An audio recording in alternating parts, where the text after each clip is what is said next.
The room was already decided before a word was spoken. Guns were visible, hands were close. Every man present understood the language being used.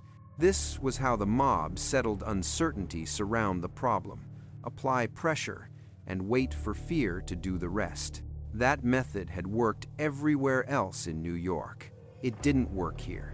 Across the table sat Bumpy Johnson, calm, unmoved, refusing to acknowledge the weapons meant to define the moment. Opposite him was Lucky Luciano, the architect of modern organized crime, a man whose authority usually entered the room before he did. Between them wasn't just tension, it was a test of who actually controlled the outcome. This wasn't a standoff meant to end in gunfire. It was something more dangerous, a negotiation where one mistake could trigger a war neither side truly wanted. Luciano had returned to New York with limited time and unfinished business. Harlem was the last piece he couldn't command outright, and Bumpy Johnson was the reason why. Everyone else in that room believed guns created leverage. Bumpy understood something different. Leverage comes from what the other side can't afford to lose. In that moment, it wasn't muscle, it wasn't reputation. It was stability, order, and the quiet knowledge that a war in Harlem would cost more than it could ever return. The guns were there to intimidate.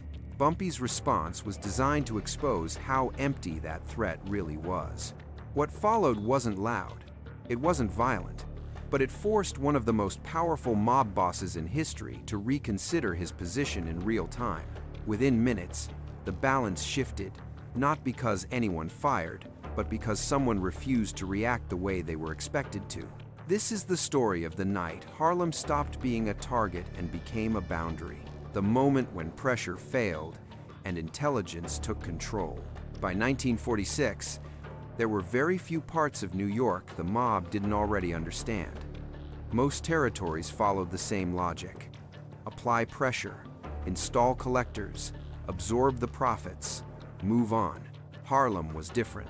Not because it lacked money, but because the money there wasn't separable from the community that generated it. At the center of that system was Bumpy Johnson.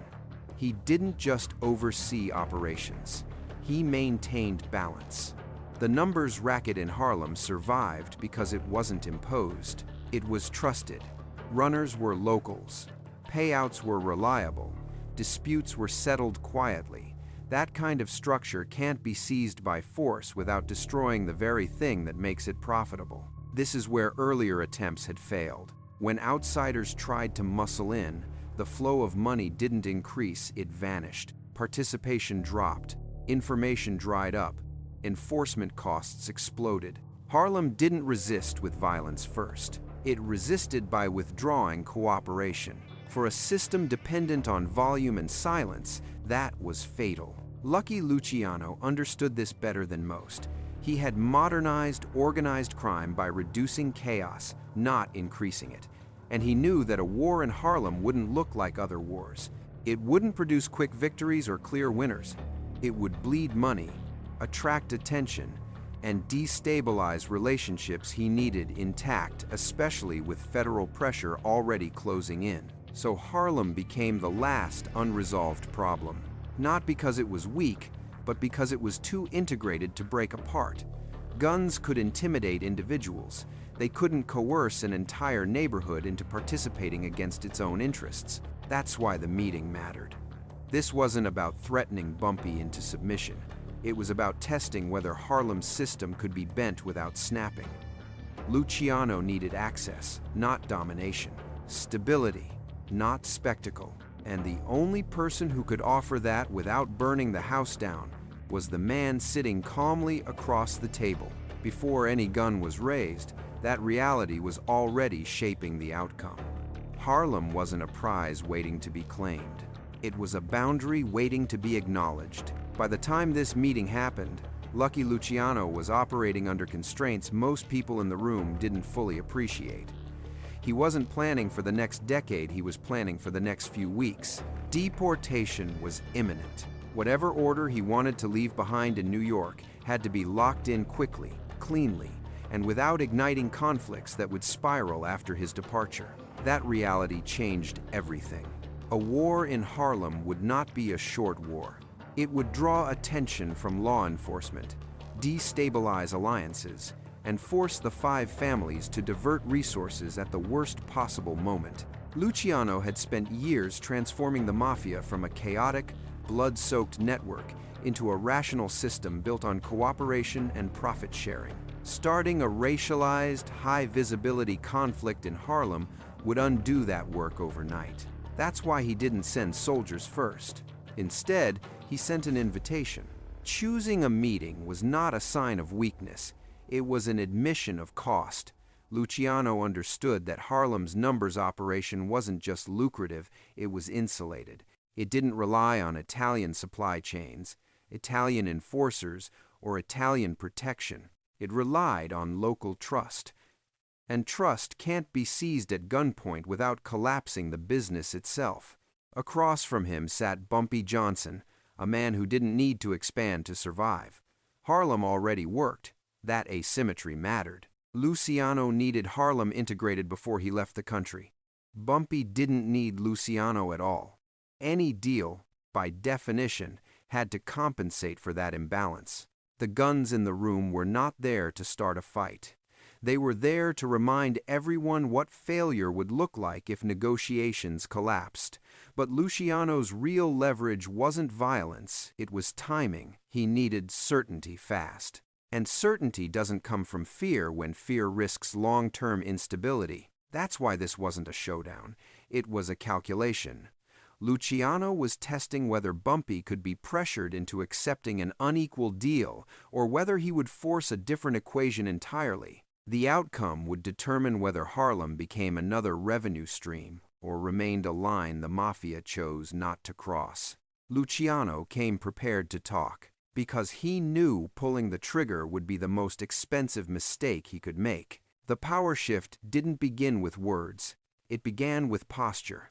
When Bumpy Johnson entered the room alone, he wasn't making a show of courage. He was removing variables. No entourage to provoke, no witnesses to manage, no signals that could be misread as preparation for violence. In a space built to intimidate, simplicity becomes control. Then came the seat. In organized crime, where you sit defines who you are before you speak. The center chair isn't a courtesy, it's a claim. By taking it without asking, Bumpy didn't challenge authority, he reframed the meeting as one between equals. Guns can contest a claim like that, but they can't invalidate it without consequences. Once the room accepted the seating, it accepted the premise. This was a negotiation, not an extraction. Across from him sat Lucky Luciano, a man who understood rituals better than anyone alive. He read the room instantly. This wasn't disrespect, it was calibration. Bumpy was signaling that fear wouldn't be the currency here, and that any deal worth making would have to acknowledge Harlem as autonomous, not subordinate. Every small choice reinforced that message. No rush to speak, no glance at the weapons, no attempt to soften the moment. Silence did the work. In negotiations backed by force, silence pressures the side that needs movement. Luciano needed resolution before deportation. Bumpy didn't need anything at all. That asymmetry widened with every second that passed without reaction. The guns were visible, but they were already losing relevance.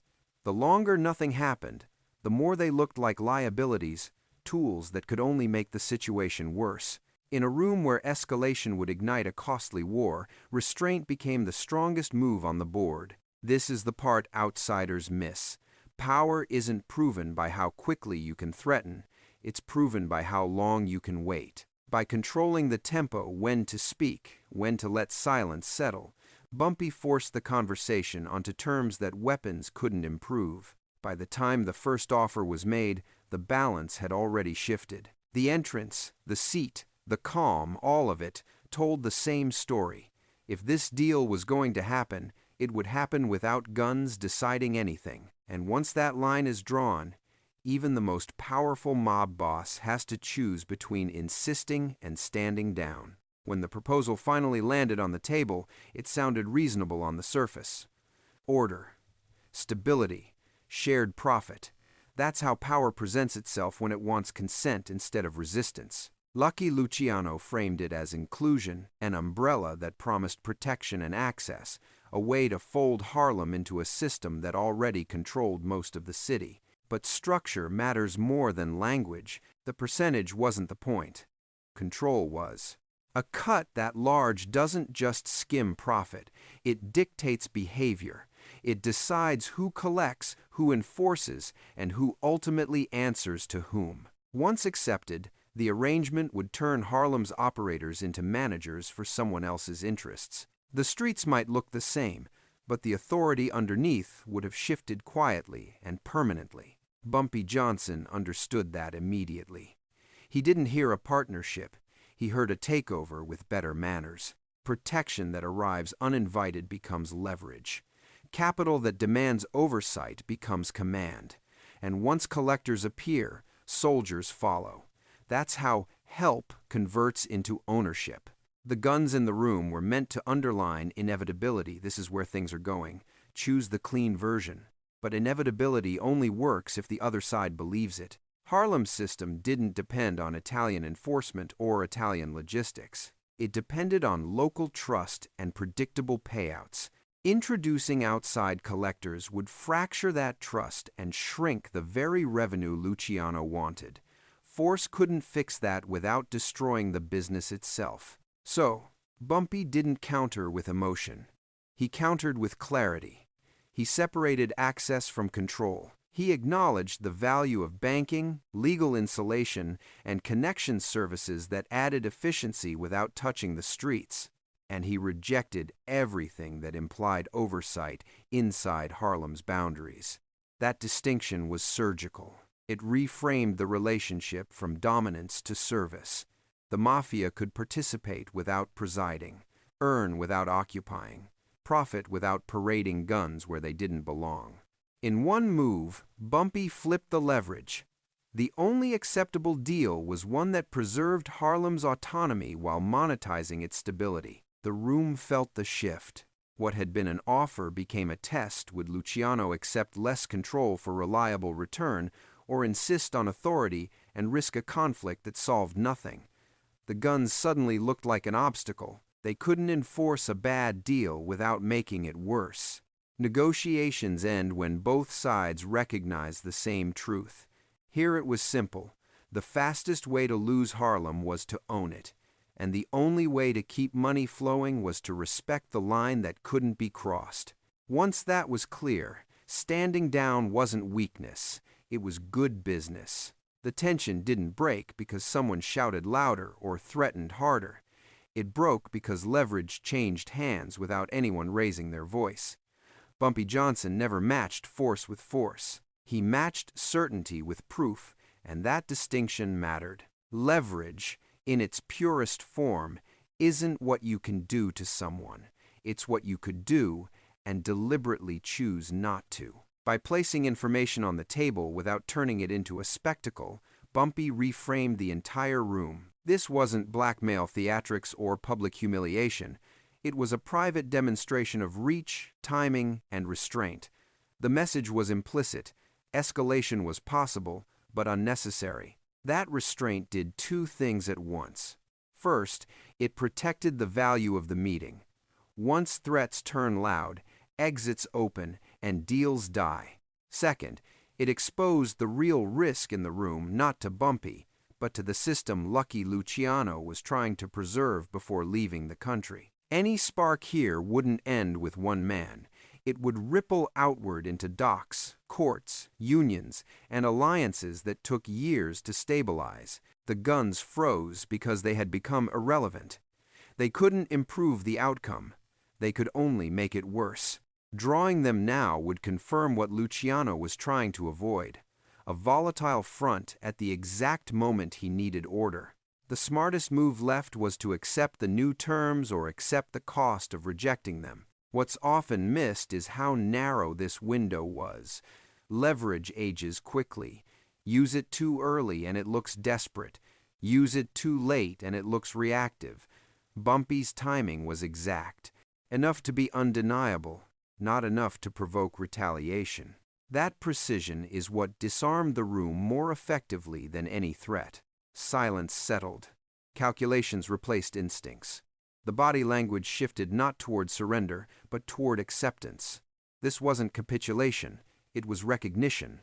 Recognition that the balance had tipped, and that insisting on dominance would destroy the very profits everyone came to protect. In moments like this, power doesn't announce itself, it closes options. When the only paths left are bad ones, the smart choice is to stand down, and that's exactly what happened without a single gunshot, without a single raised voice, and without a single doubt about who had controlled the outcome. No shots were fired that night, no bodies fell, and yet a line was drawn that held for decades. In a room built for intimidation, Bumpy Johnson proved that the most effective way to neutralize violence is to make it unnecessary. By refusing to react on cue, he forced the conversation out of fear and into arithmetic costs, risks, and returns. Across the table, Lucky Luciano did what great organizers do when the math is clear. He adapted. Standing down wasn't weakness, it was preservation. A war in Harlem would have burned capital, attention, and alliances at the worst possible moment. A deal, properly constrained, would deliver stability and profit without the fallout. The guns had offered certainty of damage. The agreement offered certainty of order. That's the lesson this moment leaves behind. Power isn't validated by how far you can push, it's validated by how cleanly you can stop. When leverage is precise and restraint is credible, intimidation loses its edge. Options close. Decisions simplify. The outcome becomes inevitable without becoming violent. Harlem didn't change hands that night. It changed status, from a target to a boundary, from a problem to be solved to a system to be respected. And the respect wasn't requested, it was demonstrated, quietly, in how the room was controlled without spectacle. History remembers the gunfights because they're loud. It forgets the meetings that prevent them because they're silent. But the silences are where structures are built, where rules harden, where lines stop moving. That night, the mob didn't back down because it was afraid. It backed down because the smartest move left was to agree. And in the underworld, when intelligence closes every other door, standing down is the only way forward.